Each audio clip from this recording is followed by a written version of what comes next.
जैसा कि सबको क्लियर है कि आज मैंने अपने गूगल मीट पर टेट एग्ज़ाम 2026-27 के लिए ज्वाइन कराया सबको 8:30 to 9:30 PM, जिसमें मैं आपको maths, Hindi, science, SST, child development की टोटल क्लासेस फ्री करूँगी गूगल मीट पर। और जो भी नहीं देख पाता है या जो ज्वाइन नहीं कर पाता है उनको फिर यही चीज़ आपको यूट्यूब पे मिलेगी। यूट्यूब पे मिलने के बाद आप उसे देख के उसमें कमेंट्स या आपको जो भी दिक्कत होगी आप उसमें ज्वाइन कर सकते हैं। आप उस पर कमेंट्स लिख के मुझे बोल सकते हैं कि हमें ये नहीं समझ में आया।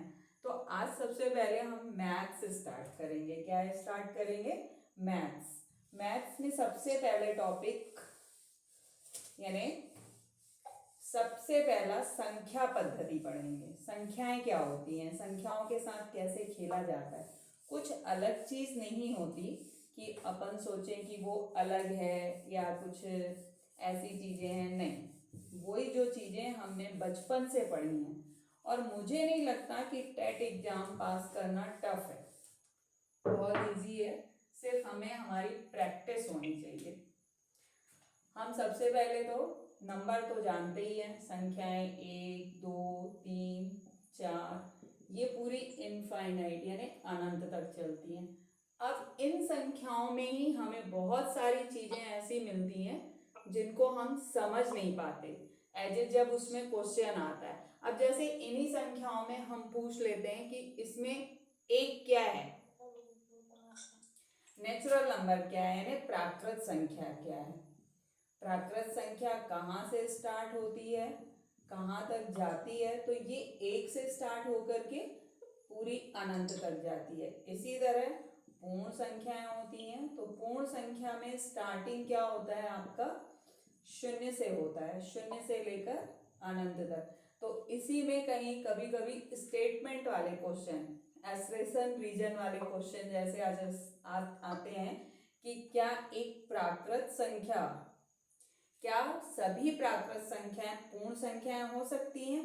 तो हाँ, क्योंकि प्राकृत संख्याएं शुरू कहाँ से हो रही हैं, 1 से हो रही है और अनंत, यानी ये पूरा पेयर उठ के नीचे आ सकता है। लेकिन जब यही चीज पूछता है कि क्या पूर्ण संख्याएं प्राकृत संख्याएं हो सकती हैं, तो नहीं, यानी प्राकृत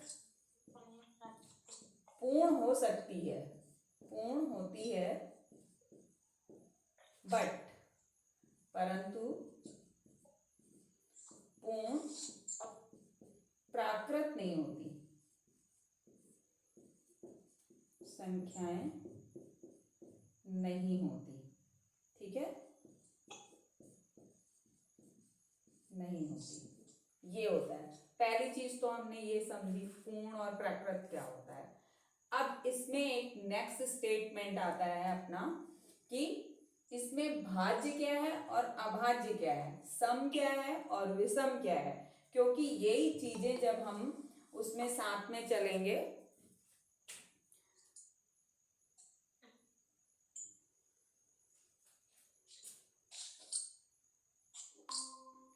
जब हम इसमें साथ में चलेंगे तो इसमें सम, विषम और भाज्य और अभाज्य संख्याएं साथ में क्लियर होंगी। तो सबसे पहले पूर्ण और प्राकृत क्लियर हुआ हमारा। पूर्ण और प्राकृत संख्याओं में हमने देखा कि जो 1 से शुरू होती हैं और अनंत तक आती हैं वो आपकी क्या कहलाती हैं, पूर्ण संख्याएं कहलाती हैं।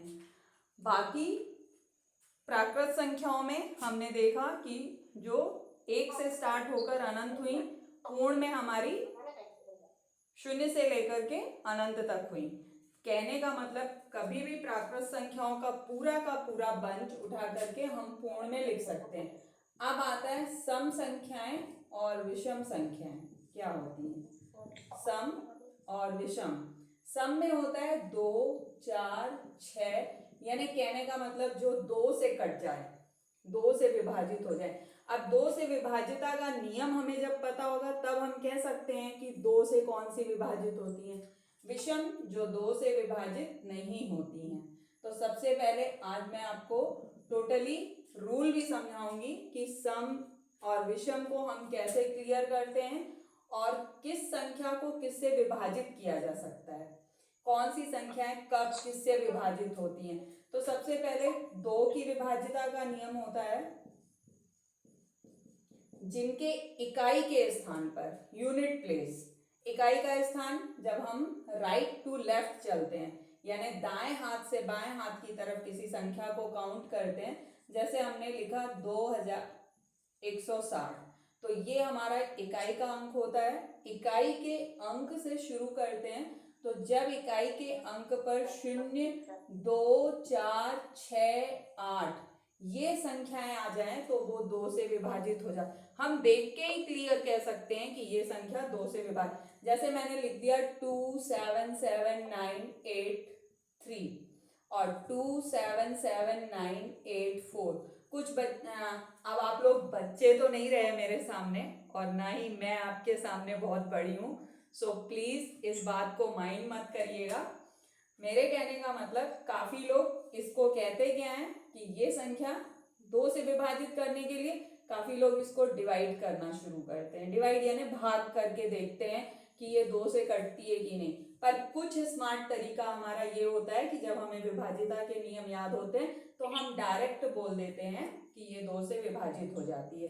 तो ये 2 से विभाजित इसलिए नहीं होती क्योंकि इकाई के स्थान पर ना 2 है, ना 0 है, ना 4 है, ना 6 है और ना 8 है। और नेक्स्ट नीचे जो लिखा मैंने 277984, उसमें 4 इकाई के स्थान पर होने की वजह से ये 2 से कट जाती है। ये तो हुआ 2 के विभाज्यता का नियम।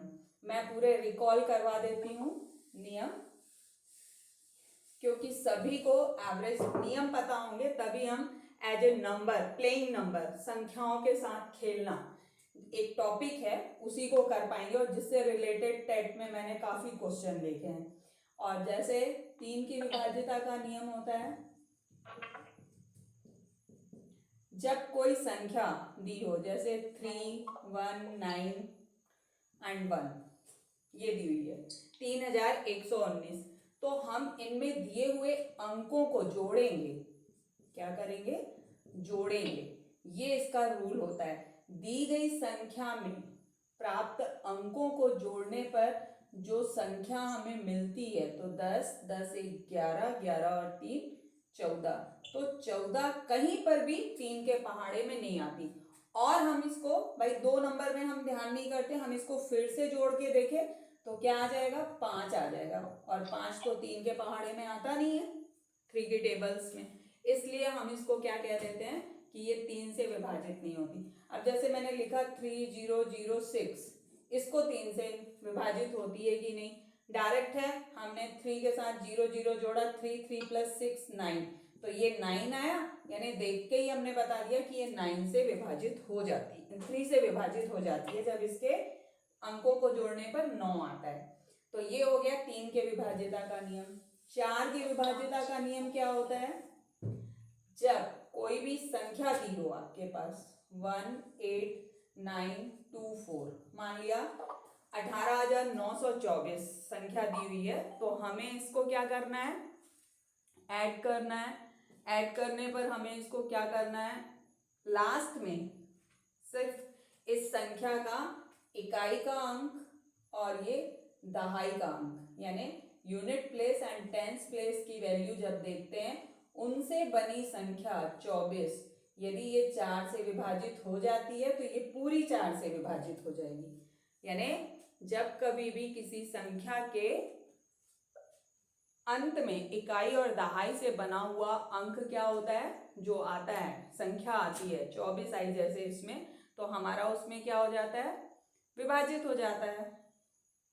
और फिर यदि हमने देखा, जैसे और दूसरी संख्या हमने लिख दी, मान लो इससे भी बड़ी लिख दी 2 2 4 8 9 6, अब हमने इसमें 9 6 देखा, तो 96 को हमने डिवाइड कर लिया 4 से, तो 4 2 जा 8, 4 दूनी 8, 1 बचा और 6 आया, तो ये क्या हो गया? 4 चौको 16, यानी 96 भी पूरा पूरा डिवाइड हो जाता है, कट जाता है, यानी ये 2,24,896 जो है अपने को संख्या दी है, वो पूरी पूरी 4 से विभाजित हो जाएगी। ये हो गया 4 का नियम। अब आता है 5 का नियम। 5 की विभाजिता का नियम क्या होता है?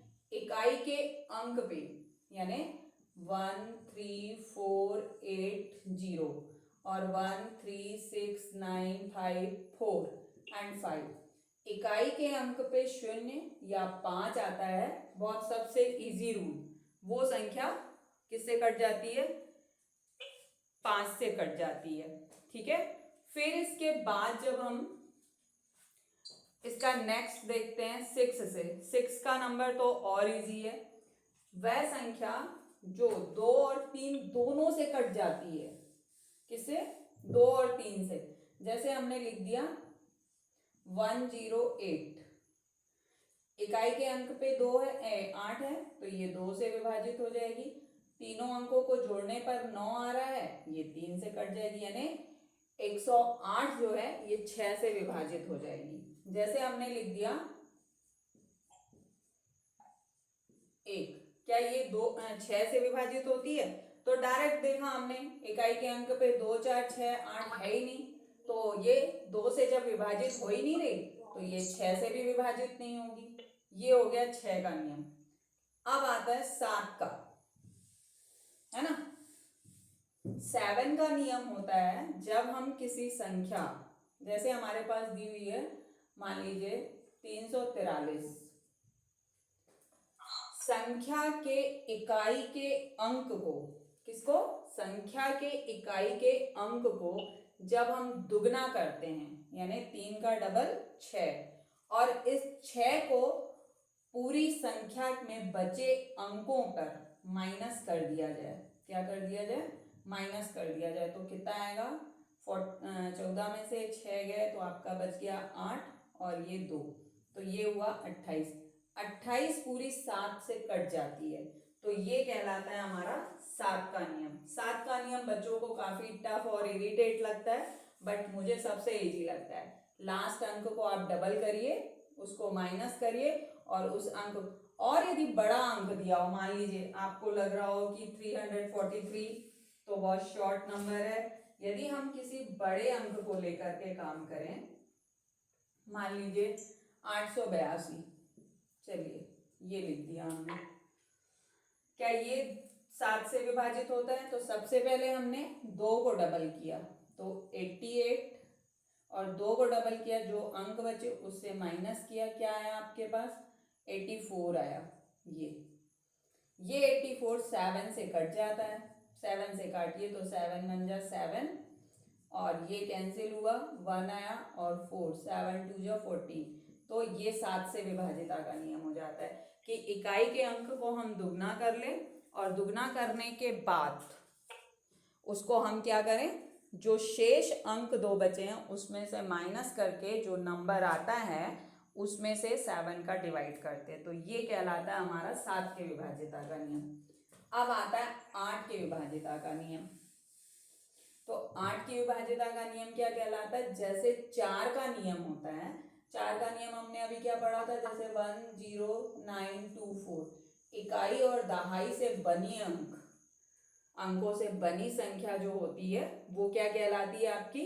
24, और 24 4 से पूरी तरह से कट जाती है, तो वो क्या कहलाता है आपका? 4 का नियम। इसी तरह यदि हम इसमें 8 का नियम देखें तो इकाई, दहाई और सैकड़े 3 अंकों को लेके देखते हैं, और यदि ये पूरी पूरी विभाजित हो जाती है, सॉरी 9 है यहाँ, मैंने 8 लिख दिया गलती से, 8 एकम 8, माइनस किया 1 बचा 2, 8 एकम 8, फिर यहाँ बचा 4 और उतारा 4, तो 8 पंचे 40, तो ये 4 से विभाजित जब नहीं होता है तो अपन कह सकते हैं कि ये संख्या 4 से विभाजित होती है बट 8 से नहीं होती। ठीक है, और इसके बाद जैसे 8 से और हम चॉइस कर लें कोई बड़ा सा नंबर, जैसे हम लिख लेते हैं 6 7 9 5 4 1 6, ये लिख लिया इतना बड़ा नंबर। अब हम बैठ के इस तरह से भाग तो करेंगे नहीं इतने बड़े नंबर के लिए, हम सिर्फ इसके 3 नंबर देखते हैं, तो क्या आ गया 416, इसको 8 से भाग किया तो 8 पंचे 40 और 1 आया, 8 दूनी 16, ये हो गया 52। तो ये क्या कहला गया, ये पूरा नंबर आपका 8 से विभाजित होता है। अब इसको चेक करके भी देख लीजिए। तो हमने 8 से इसको विभाजित करना शुरू किया, तो 8 अठिया 64 हुआ, 3 बचा, 9 आया, फिर आ गया आपका 8 4 जा 32, 7 और फिर 5 उतारा, तो 8 निम 72 हो गया, ये आया, तो 3 बचा, 3 के बाद हमने इसको 4 उतारा, तो 8 चौको 32 फिर आया, और फिर 2 बचा, 1 उतारा, तो 8 दूनी 16 आया, 5 बचा, उतारा 6, तो 8 सत्ते 56। देखिए ये पूरा का पूरा आपका क्या हो गया, डिवाइड हो गया। कहने का मतलब हमने इन 4 नंबरों को देख के और क्लियर 3 नंबरों को क्लियर करके 416 को पहले ही क्लियर कर लिया था कि हमारा पूरी तरह से कट जाता है। अब आता है हमारा नेक्स्ट क्वेश्चन, नेक्स्ट नियम, 9 से विभाजिता का नियम। तो जैसे हमने 3 का पढ़ा था, 3 का क्या पढ़ा था, अंकों को जोड़ने पर 3 1 5 315 लिखा है, हमने इसको जोड़ा तो क्या हुआ, 3 धन 1 धन 5 बराबर आपका 9 हुआ। यदि ये 9 आता है जोड़ने पर पूरे ही अंकों को 3 के नियम की तरह रहता है, तो वो 3 से विभाजित हो जाता है। अब इसी 9 से भी विभाजित हो गया ये। अब आता है 10, तो 10 तो बिल्कुल ही क्लियर है, इकाई के अंक पे 0 आना चाहिए। 110 लिखा है, एक 4 शून्य लिखा है, 1 0 2 3 5 8 0, पूछ लिया जाए ये 10 से कटेगा, तो हाँ इकाई के अंक पे सिर्फ 0 आया, तो 10 से कट जाएगा। अब आता है आपके पास 11 का नियम, 11 की विभाजिता का। 11 की विभाजिता का नियम होता है, जैसे लिखा है 1 3 3 1। इसमें सिर्फ हमको odd even, odd even, odd यानी विषम, सम विषम सम, नंबरिंग डाल के ऑड ऑड नंबर को जोड़ते हैं। ऑड वाले नंबर क्या है, 3 और 1 है, 3 प्लस 1 इक्वल टू 4। इवन वाले नंबर क्या है हमारे, तो 1 प्लस 3 है, तो ये भी आपका 4 हुआ। तो कुल मिलाकर के ऑड नंबरों को जोड़ने पर और इवन नंबरों को जोड़ने पर जब उनका माइनस किया जाए, तो या तो 0 आना चाहिए या तो फिर 11 आना चाहिए, तो वो संख्या 11 से विभाजित हो जाती है। और जैसे अपन कोई संख्या बड़ी सी लिख लें, मान लीजिए 8016, सपोज दैट 4591, मान लीजिए इतना बड़ा नंबर दिया है। विभाजिता के नियम बताने का मतलब ये है क्योंकि इसके बाद इससे रिलेटेड क्वेश्चन भी आते हैं इसमें।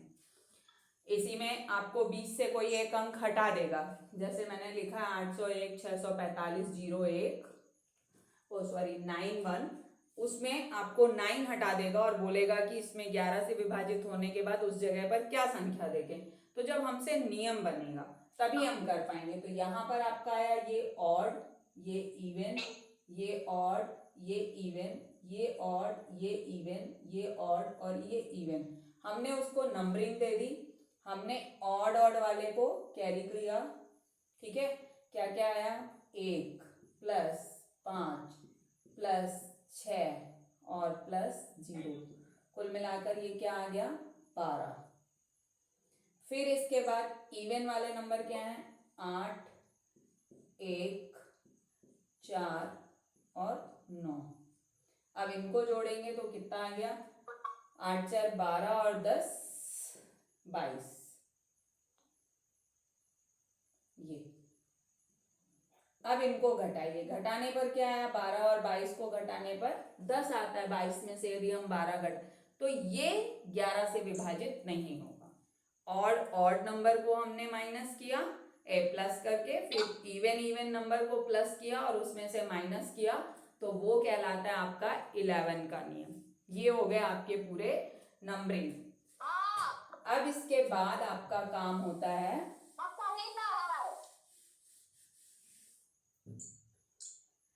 अब हमने ये पढ़ा कि विभाज्यता के नियम होते क्या हैं। अब आता है हमारा नंबर प्लेइंग। अब इनमें भी सबसे पहले हमको क्या पढ़ना है कि कौन सी संख्या भाज्य होती है, कौन सी अभाज्य होती है, किसको संपूर्ण भाज्य बोलते हैं, और इनके गुणनखंड क्या होते हैं, गुणज क्या होता है।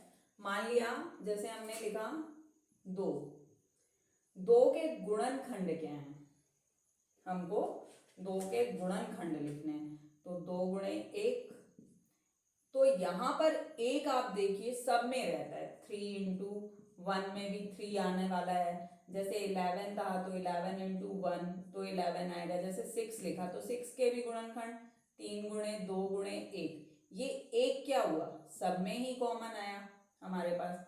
जहां जहां पर एक आया तो एक को हम क्या कह सकते हैं, एक प्रत्येक संख्या का गुणनखंड होता है। ये याद होना चाहिए, क्योंकि आगे चल के इसी से रिलेटेड एक क्वेश्चन पूछता है हमेशा कि दो संख्याओं का साथ में यानी कंटिन्यूअस, कंटिन्यूअस यानी क्रमानुगत, उसको इंग्लिश में भी ये बोलेंगे। और क्रमानुसार, जैसे एक और एक मत लिखिए, जैसे 4 और 5। क्रमागत कॉन्स्केटिव नंबर, इंग्लिश मीन्स कॉन्स्केटिव और हिंदी में क्रमागत। क्रमागत मतलब लगातार। इन दोनों का कॉमन फैक्टर, कॉमन फैक्टर क्या है, कॉमन गुणनखंड यानी जो इनका मेन कॉमन निकलता है। तो 4 को हम क्या लिख सकते हैं, 2 गुणे 2 गुणे 1 लिख सकते हैं। और 5 को हम क्या लिख सकते हैं, 5 गुणे 1 लिख सकते हैं। तो ये एक तरह से इनका कॉमन फैक्टर भी कहला गया और एचसीएफ भी कहला गया। एचसीएफ यानी महत्तम समापवर्तक। क्या कहलाया आपका, महत्तम समापवर्तक। अब इसमें जैसे हमने कहा कि एक क्या है, सबका गुणनखंड है। प्रत्येक संख्या स्वयं का भी गुणनखंड होती है, क्योंकि 3 है तो 3 भी कटती है, 3 को काटेगा, 1 से भी कटेगा। फिर इसके बाद आता है हमको दी हुई संख्याओं में गुणनखंड कितने होते हैं, तो ये भी परिमित होते हैं। ये चीजें हमें याद होनी चाहिए। फिर इसके बाद हम इन्हीं संख्याओं से रिलेटेड एक क्वेश्चन रहता है कि संपूर्ण संख्याएं क्या हैं, परफेक्ट नंबर। ये हमेशा एवरेज आया ही है क्वेश्चन एक बार तो, आई थिंक जहां तक मुझे याद है। संपूर्ण संख्या क्या है, तो संपूर्ण संख्या वो होती है पूरे 1 से 100 के बीच में पहली परफेक्ट नंबर, हम उसको संपूर्ण संख्या के साथ क्या बोलते हैं, परफेक्ट नंबर। परफेक्ट नंबर का मतलब होता है कि उन संख्याओं के गुणनखंड को, यदि जैसे 6 का गुणनखंड हमारे पास क्या होता है, 6 का गुणनखंड 3 गुणे 2 गुणे 1, और ये संख्या स्वयं इसका गुणनखंड है, तो ये एक आप अपने पास अलग से लिखेंगे। तो इस संख्या के टोटल गुणनखंड अपने पास क्या है, 6, 3, 2 और 1। जब इनके पूरे के पूरे गुणनखंड को जोड़ दिया जाता है, वो संख्या जिससे वो विभाजित होती है, और फिर जब उन्हें जोड़ दिया जाता है, क्योंकि 6 से भी विभाजित होगी, 3 से भी, 2 से भी, 1, इनको जोड़ने के बाद इस संख्या का यदि डबल आता है तो ये कहलाती है संपूर्ण संख्या। क्या कहलाती है, संपूर्ण संख्या। किसी भी संख्या के गुणनखंड और वो स्वयं उस संख्या के साथ, यानी वो खुद उसकी गुणनखंड कहलाती है, उनको जोड़ दिया जाए तो उस संख्या से डबल आती है। अब जैसे एक और संख्या है, आई थिंक सोचेंगे आप लोग भी, जैसे 28 है। अब 28 के गुणनखंड क्या होते हैं, स्वयं तो होती ही है, ये हो गया, ये 2 से कटी, 7 से कटी, 14 से कटी और 1 से कटी, 2, 7 और 14 कटे। अब इनको यदि हम जोड़ देते हैं, ठीक है, 28 प्लस 14 +7 +2 +1 जोड़िए, तो ये हो गया आपका 28, 14, 7, 2 and 1।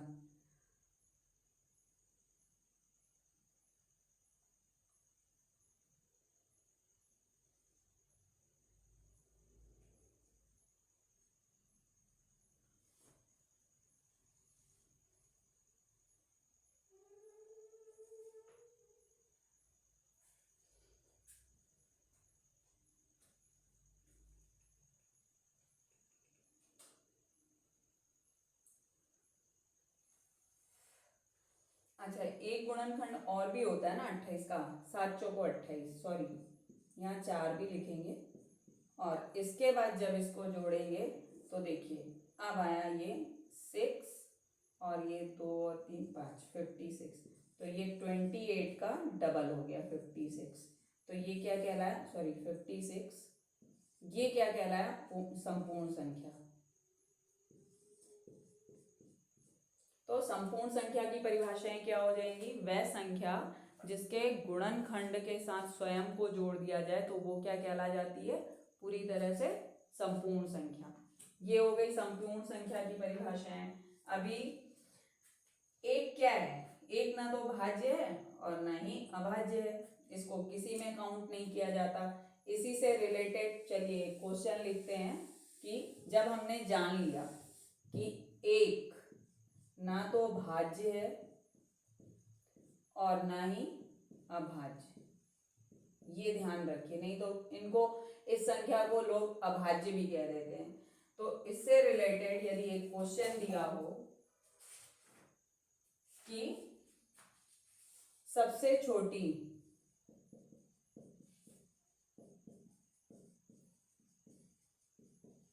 अभाज्य संख्या ए नंबर में मान लीजिए 0 दिया हो, 2 नंबर में 2 दिया हो, 3 नंबर में 1 दिया हो और 4 नंबर में नन ऑफ दीज यानी कोई नहीं, ये दिया हो, तो हमें पता है कि जब एक ना तो भाज्य है और ना भाज्य, शून्य तो होती ही नहीं, शून्य पूर्ण संख्या में आती है, तो भाज्य भाज्य में तो इसको कभी काउंट ही नहीं करेंगे। तो जो 2 है वो क्या कहलाती है, हमारी पूरी तरह से सबसे छोटी अभाज्य संख्या, और इसे सम अभाज्य संख्या भी कहते हैं, क्योंकि सबसे छोटा नंबर सम भी यही है। सम अभाज्य संख्या सबसे छोटी क्या हो गई, 2 हो गई। ठीक है, अभी जैसे इसके बाद हम अब कुछ क्वेश्चन पढ़ेंगे, तो उससे रिलेटेड आपको समझ में आएगा कि हमने अभी तक क्या क्या पढ़ा। जैसे हमने विभाज्यता के नियम पढ़े, तो हमारे पास क्वेश्चन आ सकता है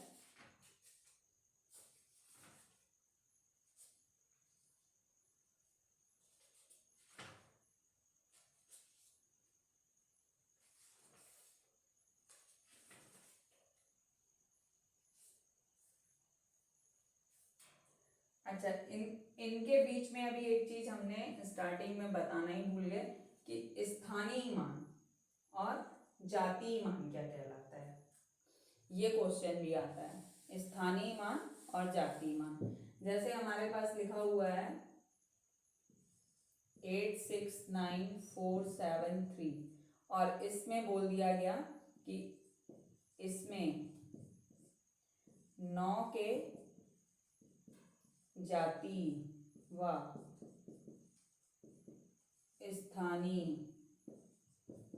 मान का अंतर बताएं। कभी कभी अंतर पूछ लेता है यानी घटाना, और कभी कभी योग पूछ लेता है। तो जातीय मान का मतलब होता है सिर्फ 9, ना कि इस संख्या को हम आगे पीछे कुछ घुमा के लिख सकते हैं। जातीय यानी 9 होता है, और स्थानीय मान यानी वो पूरी संख्या में किस स्थान पर बैठा है। तो जहां पर भी बैठा है स्थानीय में, स्थानीय मान में क्या हो जाएगा इसका 9, 9 के बाद जितने भी नंबर हैं उतने 0, 2 3, इकाई दहाई सैकड़ा हजार, हजार प्लेस पे बैठा है यानी हमें 3 जीरो। अब इनका अंतर पूछा है तो 9000/9, ये इसका माइनस करेंगे तो 10 में से 9 गए 1, 9, 9 और 8, ये इसका आंसर हो गया। तो आज हमने सबसे पहला टॉपिक पढ़ा सम संख्या विषम संख्या, दूसरा टॉपिक हमने पढ़ा कि कौन सी भाज्य और कौन सी अभाज्य संख्याएं होती हैं। तो अभाज्य और भाज्य में वे संख्याएं जो खुद से और एक से कटती हैं, सिर्फ only and one and itself. जैसे हमने लिख दिया 13 किसी भी पहाड़े में नहीं आती, सिर्फ ये खुद से कटेगी यानी विभाजित होगी, भागित होगी और एक से भागित होगी, तो ये कहलाती हैं अभाज्य संख्याएं। जैसे 21 को भी काफी लोग बोल देते हैं, पर नहीं, ये 7 से भी कटती है, 3 से भी कटती है, खुद से भी कटती है और एक से भी कटती है, तो ये भाज्य कहलाएगी। ऐसी संख्याएं जो सिर्फ स्वयं खुद से और एक से कटती है उसको अभाज्य संख्याएं कहते हैं। अब जैसे क्वेश्चन हमने किया कि 110 से 120 के बीच में कितनी अभाज्य संख्याएं आती हैं। अब यहाँ पर यदि हमें विभाज्यता के नियम नहीं पता हैं तो हम उस चीज को सॉल्व नहीं कर पाएंगे। तो इसके लिए जैसे हमने देखा, अब ये जाति या जाति वाला तो क्लियर हुआ, स्थानीय मान वाला 110, 111, 112, 113, 114, 115, 116, 117 मैं लिख रही हूँ, बट हमें क्या है माइंड से ही क्लियर कर लेना चाहिए नंबरिंग अपने। 118, 119, 110 से 120। पहला तो 110 और 120 तो कभी भी नहीं होंगी क्योंकि बीच में पूछा है पहली बार, और यदि इनके लिए भी पूछ ले तो इकाई के स्थान पर 0 है, इकाई के स्थान पर 2 है, 2 से कट जाएगी, इकाई के स्थान पर 6 है, 2 से कट जाएगी, इकाई के स्थान पर 4 है, 2 से कट जाएगी, इकाई के स्थान पर 8 है तो ये भी 2 से कट जाएगी। बचती कौन सी हमारे पास, इसको कुछ लोग बोल देते हैं ये अभाज्य, पर नहीं, 3 का नियम याद नहीं होगा तो कैसे पता चलेगा। 3 का नियम हमने अभी क्या बताया था, दी हुई संख्याओं को आप जोड़ लीजिए, जोड़ लेने पर क्या होता है 3 आता है, तो ये 3 से कट जाएगी।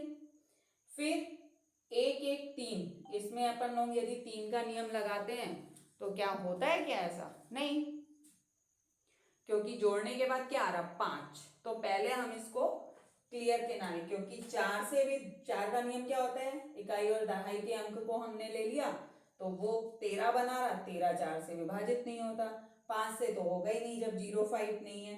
फिर उसके बाद 6 से, जब 2 से नहीं कटी तो 6 से क्या कटेगी, 7 से, इसको डबल करो, 3 दूनी 6, इसमें माइनस करो 11 में, 7 का नियम यही बताया ना मैंने कि इकाई के अंक को डबल करिए और बाकी शेष बचे अंकों की संख्या